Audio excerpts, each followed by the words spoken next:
Isaías, libro del profeta Isaías, capítulo 8, Isaías 8, y vamos a leer del versículo 11 al versículo 17 nuevamente. Isaías capítulo 8, y vamos a leer nuevamente porque del versículo 11 al versículo 17 estaremos extrayendo gran parte de la meditación de la palabra del Señor en esta mañana. Dice la palabra de Dios: el Señor me dio una firme advertencia de no pensar como todos los demás. Me dijo: no llames conspiración a todo como hacen ellos, ni vivas aterrorizado de lo que a ellos les da miedo. Ten por santo en tu vida al Señor de los ejércitos celestiales. Él es a quien debes temer. Él es quien te debería hacer temblar. Él te mantendrá seguro. En cambio, para Israel y Judá será una piedra que hace tropezar a muchos, una roca que los hace caer, y para el pueblo de Jerusalén será una red y una trampa. Muchos tropezarán y caerán, y no volverán a levantarse. Caerán en la trampa y serán capturados. Preserva las enseñanzas de Dios. Confía sus instrucciones a quienes me siguen. Yo esperaré al Señor, que se ha apartado de los descendientes de Jacob. Pondré mi esperanza en Él. Amén. El versículo 13 dice: a Jehová de los ejércitos, a Él santificad. Sea Él vuestro temor y sea Él vuestro miedo. Vamos a orar. Padre bueno y Dios eterno, te damos gracias, Dios, por esta palabra tuya tan maravillosa en esta mañana, por este pasaje que tenemos hoy delante de nosotros para meditar, Señor. Y te queremos pedir el control del Espíritu Santo en nuestras vidas, para que tu palabra, Señor, corra y sea glorificada, Señor. Para que tu palabra, Señor, haga la obra que tiene que hacer y por la cual tú la has enviado, Señor. Que tu palabra, Señor, sea como es ella, viva y eficaz en nuestros corazones, Señor. Y llévate tú toda la honra y toda la gloria y toda la alabanza, Padre, en el nombre de Jesús. Amén y amén. Voy a hablar esta mañana de algo que he titulado Un llamado a confiar en Dios. Porque precisamente en este pasaje hay un llamado muy oportuno y muy especial de parte de Dios a confiar en Él. Y el tema que quisiera trazar con todo esto es que Dios nos enseña y nos llama a temer y a confiar solamente en Él.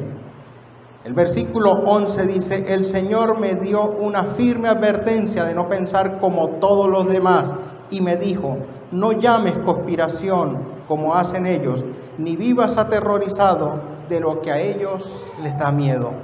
Dios nos enseña y nos llama a temer y a confiar solamente en Él. Todos sabemos que en el mundo están sucediendo cosas terribles, que están muy lejos de lo que se nos dice o de aquello que nosotros logramos informarnos. La actual situación de calamidad que hay en el mundo puede funcionar como una especie de distractor, pero la verdad es que cosas más terribles empiezan a revelar los entresijos que evidencian que el mundo se encuentra a las puertas de entrar en una etapa terminal, de la cual no hay un punto de retorno. Al principio de la pandemia muchos nos ilusionamos con la idea que el hombre recapacitara un poco y que tratara de recomponer su camino. Y lo cierto es que la humanidad se encuentra en una complicada encrucijada.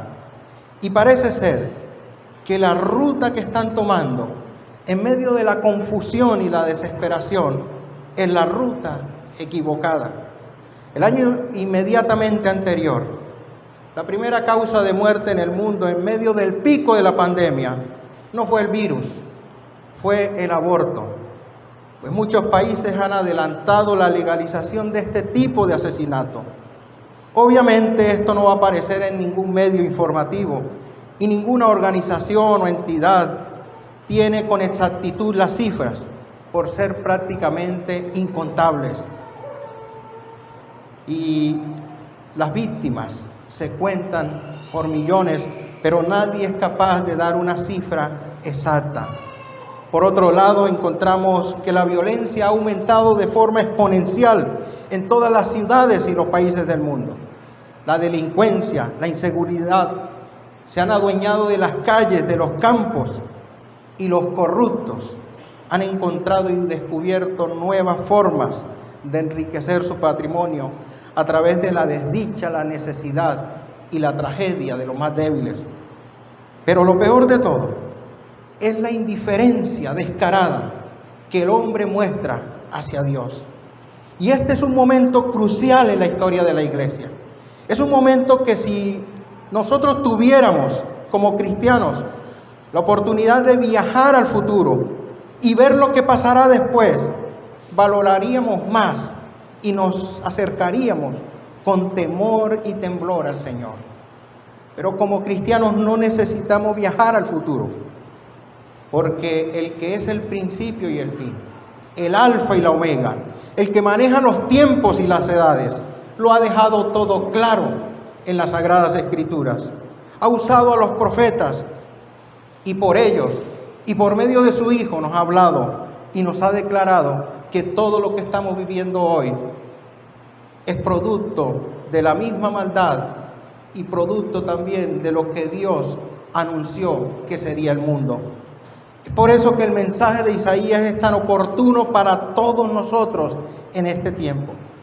Isaías profetizó aproximadamente 2700 años atrás y su mensaje está vigente. Él habló al pueblo y a todos aquellos que miran a Dios en momentos de crisis. Y el llamado que hace es muy claro y muy directo. Es para quienes de verdad han creído en el Señor. Si alguien no lo siente de esa manera y no ve la importancia de las palabras del profeta, entonces es hora de que acuda a otro llamado que el Señor también ha hecho, y es el llamado al arrepentimiento.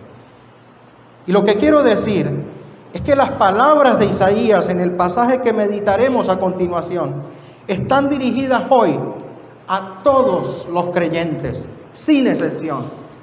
El profeta Isaías tuvo un ministerio aproximadamente de unos 50 años, entre los años 745 y 695 antes de Cristo.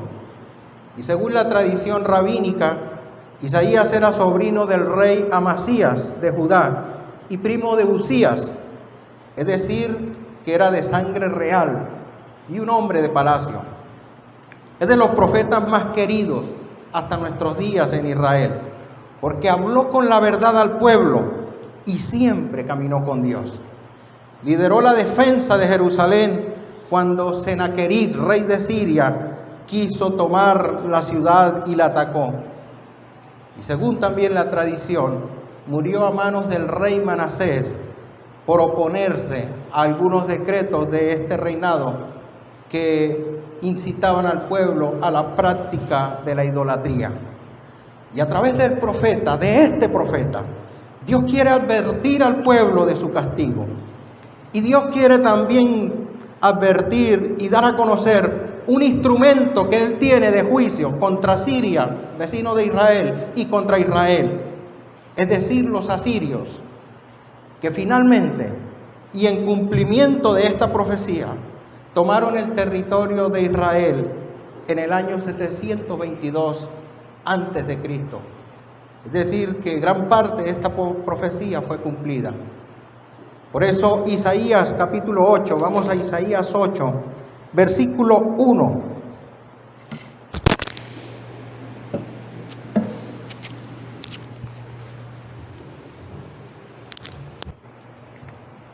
Isaías 8, versículo 1 dice: me dijo Jehová, toma una tabla grande y escribe en ella con caracteres legibles tocante a Maher Salal Hasbaz. El profeta escribió en una tabla grande esta profecía y la colocó en un lugar público por mandato de Dios, según lo que dice este texto. Y este es un asunto que muestra la seguridad del cumplimiento de las palabras allí escritas. Pero hay otro hecho que también contribuye a la verdad de Dios en esta profecía. Y es que entre el capítulo 7 y el capítulo 8 se mencionan 3 niños. Uno de la familia de David, Emanuel, y los otros 2 son precisamente hijos del profeta Isaías.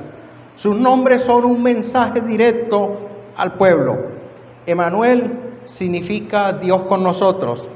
Sear Hasub, que está en el capítulo 7, significa un remanente volverá.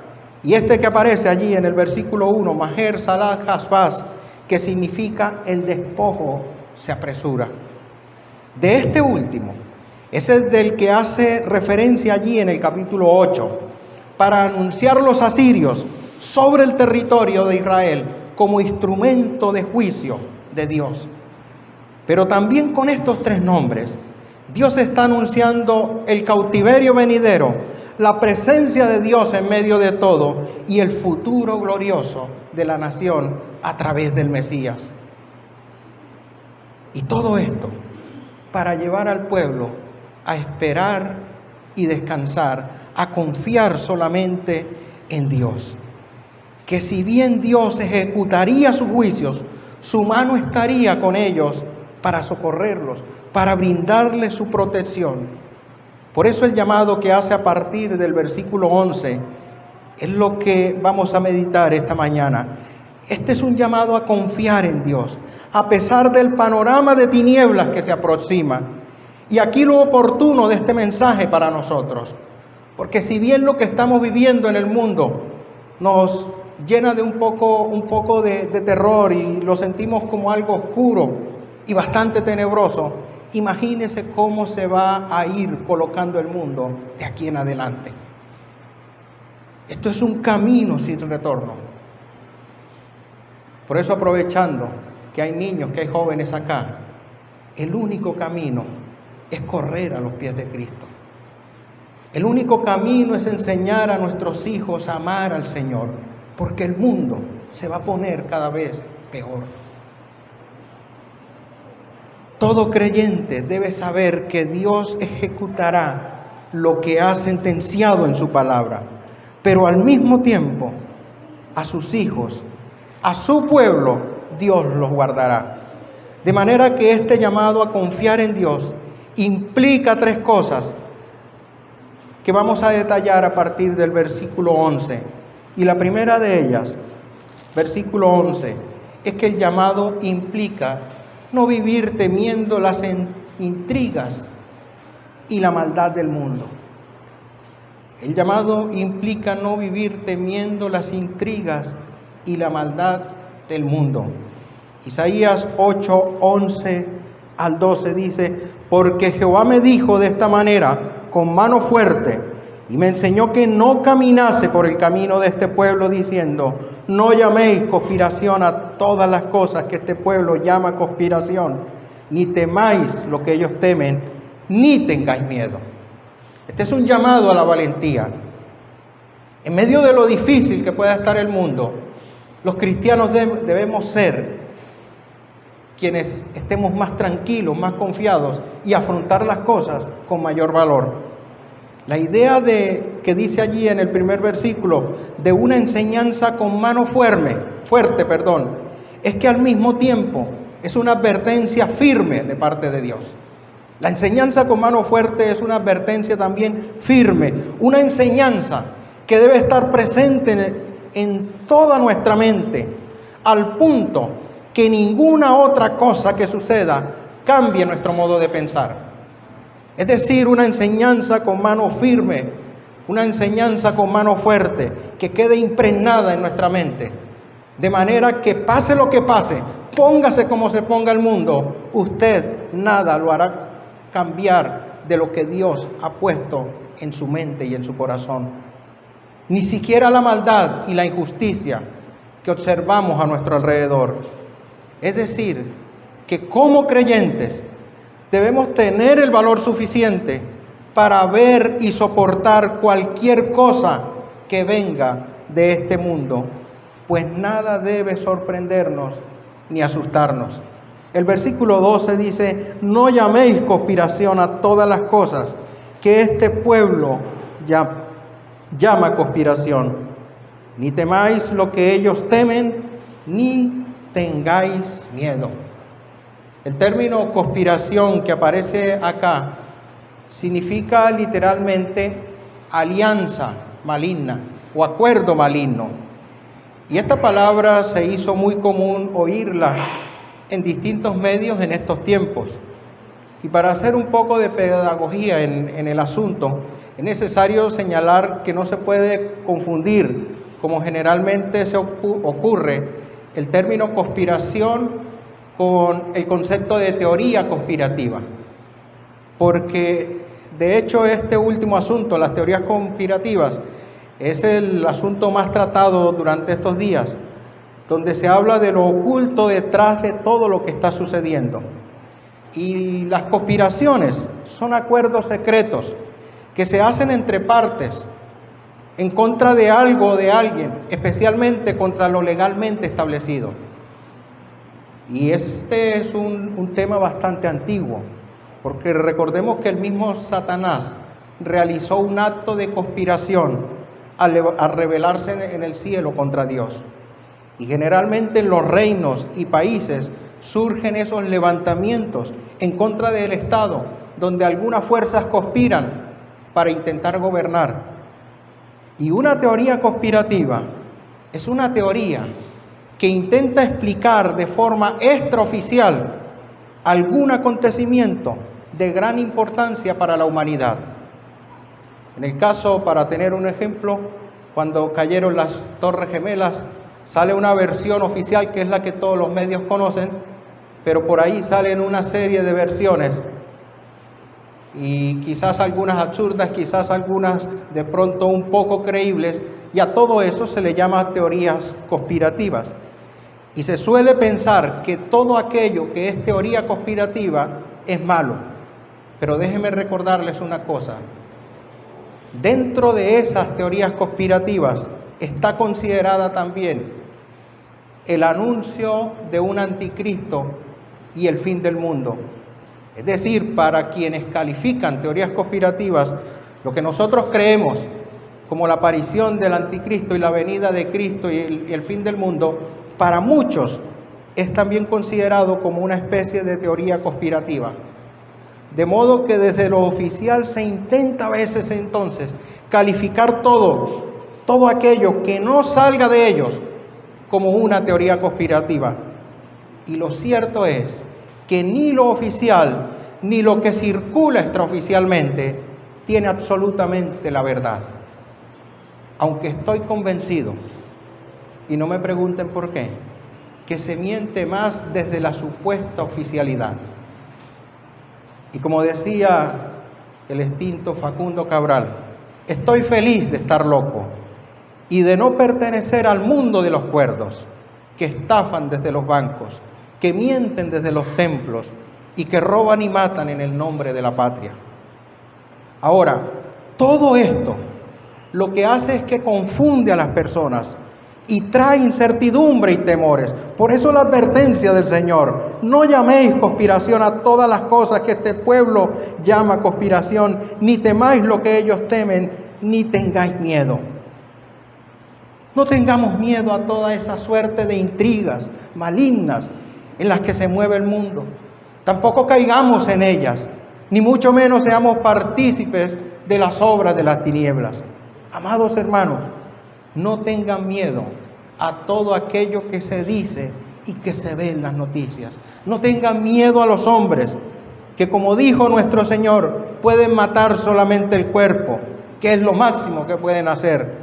Pero el dueño de nuestra vida, de nuestra alma, es el Señor.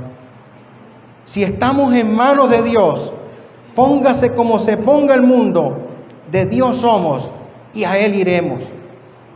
No podemos permitir que el miedo a lo que sucede en este mundo se apodere de nosotros y nos quite el gozo de adorar a Dios con la libertad que Él mismo ya nos dio. Esto es lo que quiere decir el Señor, en primer lugar al pueblo: no tengáis miedo de ellos. porque quiere introducir un segundo llamado, y es que en segundo lugar, el llamado implica honrar y temer solamente a Dios. El llamado implica honrar y temer solamente a Dios. Mira lo que dice el versículo 13. A Jehová de los ejércitos, a Él santificad, sea Él vuestro temor y Él sea vuestro miedo.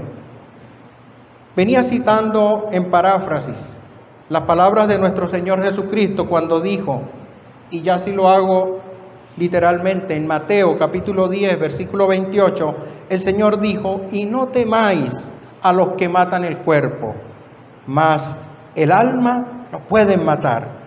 Temed más bien a aquel que puede destruir el alma y el cuerpo en el infierno.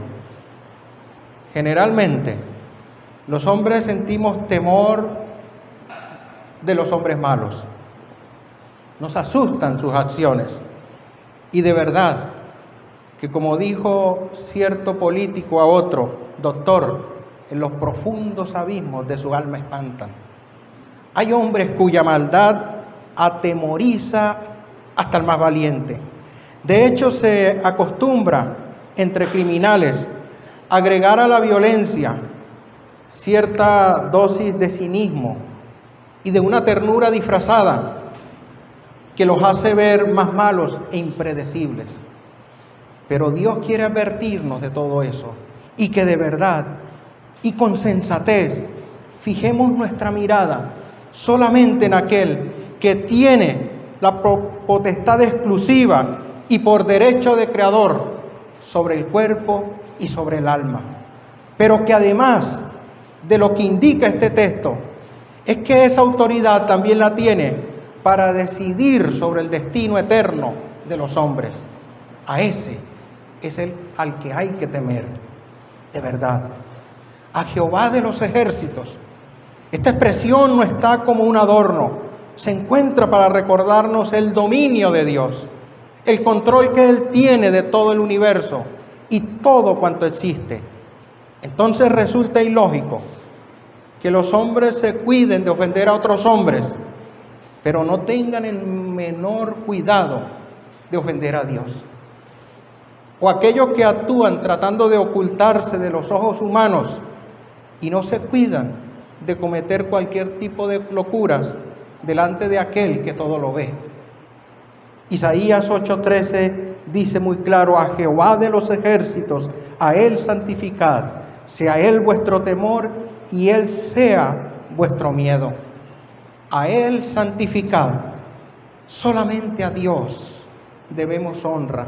Solamente a Dios debemos adoración. Este mundo ha cambiado todo. Ha distorsionado todo. Y las cosas se han invertido.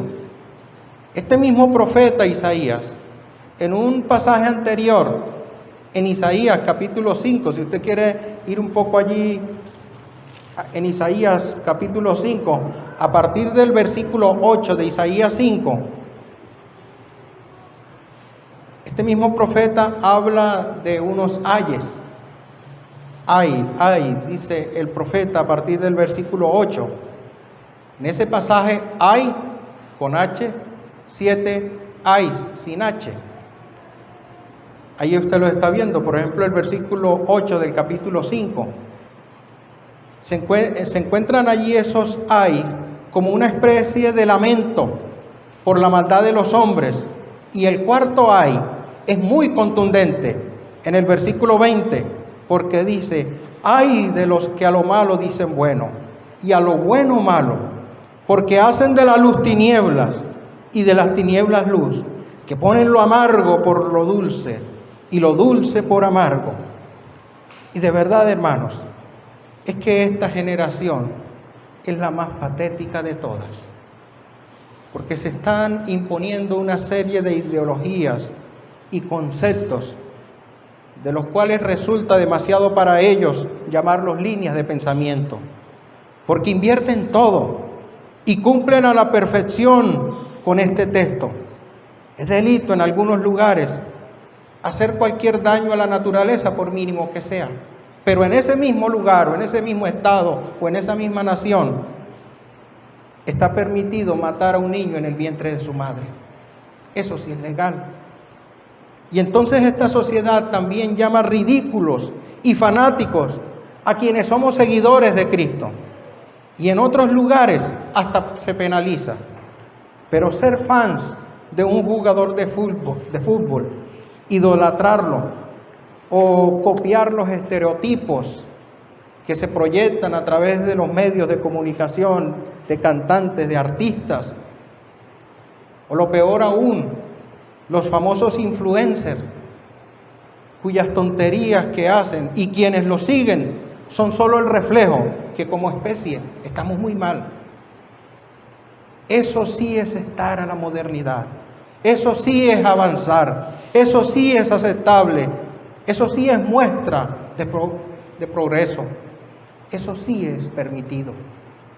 Hermanos, el llamado que Dios nos hace es a ser distintos, es a seguir creyendo que hay un Dios sobre todas las cosas y que juzgará al mundo con justicia y que solamente a Él debemos adorar, solamente a Él debemos de temer y de seguir.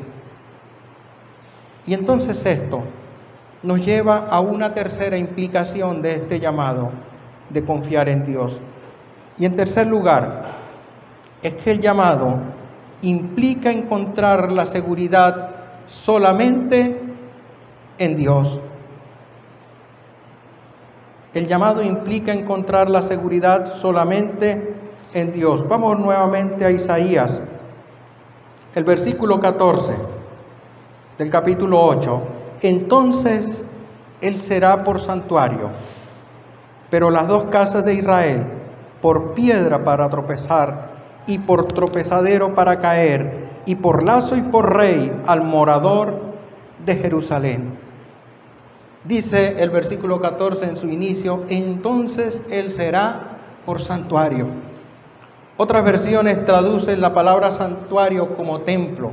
Él será por templo. Y otras versiones traducen esa expresión como que Dios será tu lugar seguro. El templo entonces era considerado en las antiguas culturas como un lugar santo y por lo tanto seguro. De hecho, muchos acudían al templo en busca de refugio ante la persecución de los enemigos. Y hay muchas historias, y de pronto también allá en nuestros pueblos, cuando la violencia de aquellos años donde se peleaban el poder, dos corrientes ideológicas y políticas, y que en muchas ocasiones personas corrían al templo o a los templos para ser resguardados, y la persona que estaba allí los guardaba allí, pero los guardaba para aquellos que los venían persiguiendo. De manera que los templos en ocasiones han sido vistos como lugares de refugio, como lugares donde puede un hombre estar seguro. Y también se acostumbraba que cuando un pueblo dominaba, invadía a otro, destruía sus templos, como muestra que ahora hasta su lugar más seguro está bajo el control y el dominio del invasor y del nuevo gobernante. Y esa era el culmen de la humillación.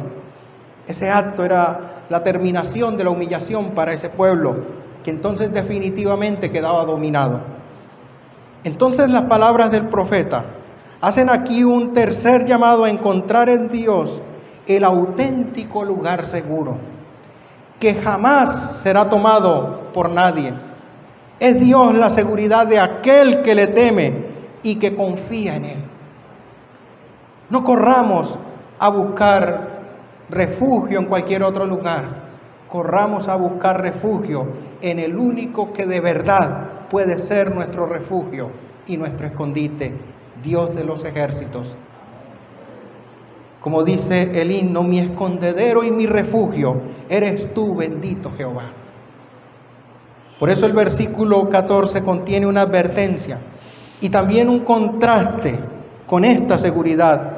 Mira lo que dice después de eso, pero las dos casas de Israel por piedra de tropiezo para tropezar, y por tropezadero para caer, y por lazo y por red al morador de Jerusalén. Ese versículo 14 y versículo 15 son dos versículos donde hay una expresión mesiánica.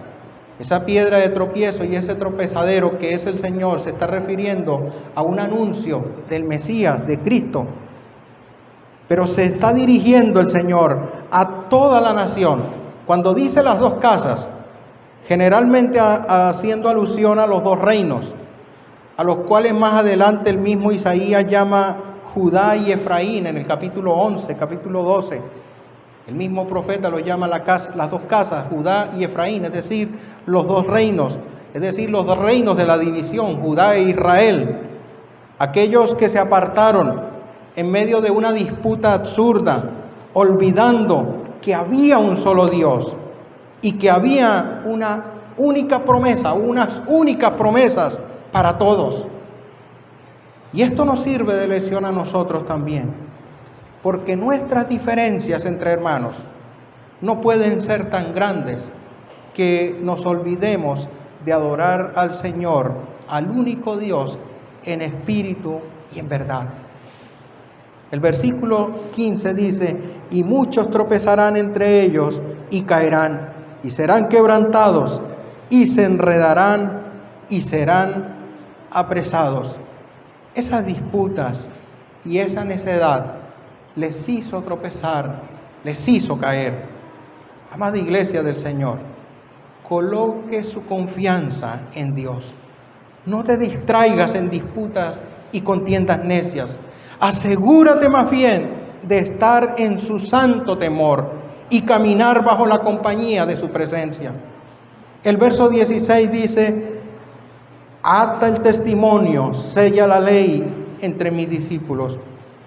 El contexto cultural de este versículo es un poquito extenso, pero solamente me voy a limitar a decir que cuando había un decreto, una orden especial de parte de una autoridad, se guardaba en una especie de cilindro y se sellaba, y con el objetivo de ser sacada o de ser expuesta en un momento cuando era oportuno y necesario. Y la idea entonces de este texto es de preservar esta enseñanza, de guardar la enseñanza, de sellar esto que el Señor nos está diciendo y asegurarse de transmitir ese mensaje también a los demás hermanos. Es decir, guardar esas promesas y esa convicción que usted tiene de que solamente su confianza debe estar puesta en Dios. Y cuando sea el momento oportuno para usted sacar esa confianza en Dios, usted puede destapar ese sello. Usted puede destapar eso que el Señor le ha asegurado. Y pueda también transmitir esa misma confianza a otros hermanos. Y al final, en el versículo 17, mire lo que dice: esperaré pues a Jehová, el cual escondió su rostro de la casa de Jacob, y en él confiaré. Al final, entonces, mantener la confianza firme en Dios, esperar en él. Y esperar en Dios implica que pase lo que pase, y aunque no veamos el cumplimiento de las promesas, nuestra confianza debe llevarnos a esperar en el tiempo de Dios, y que si Él lo dijo, yo no tengo por qué dudarlo. Si el Señor lo ha dicho en su palabra, y así se tarde 1000, 2000, 3000 años, pero si está en su palabra, algún día en su tiempo se cumplirá. Yo no tengo por qué dudarlo, porque Él ya lo dijo. Por eso el llamado es a confiar en Dios. Y es un llamado que implica no temer a la maldad humana. Es un llamado que implica honrar y temer solamente a Dios. Y es un llamado que implica encontrar solamente en Dios nuestro seguro, nuestra seguridad, nuestro refugio y nuestra salvación. Amén. Padre bueno y Dios eterno, te pedimos, Señor, que nos ayudes, porque somos humanos frágiles, que nos desestabilizamos fácilmente. Lo que hoy aprendemos se nos olvida mañana. Lo que conocemos y sabemos por la Escritura, en un momento de dificultad puede cualquier circunstancia mover nuestra fe y olvidar aquellas cosas, Señor. Ayúdanos, Padre, que cuando estemos pasando por esos momentos de dificultad, de crisis, nuestra única esperanza sea poner nuestra confianza en ti, Señor. Esperar en ti, en el tiempo tuyo, Dios. Que por más difícil que esté la situación, Señor, tus promesas y tu palabra, tu fidelidad y tu misericordia es más grande que cualquier cosa. Padre, te doy gracias, Dios, porque cada vez tú nos enseñas a confiar en ti.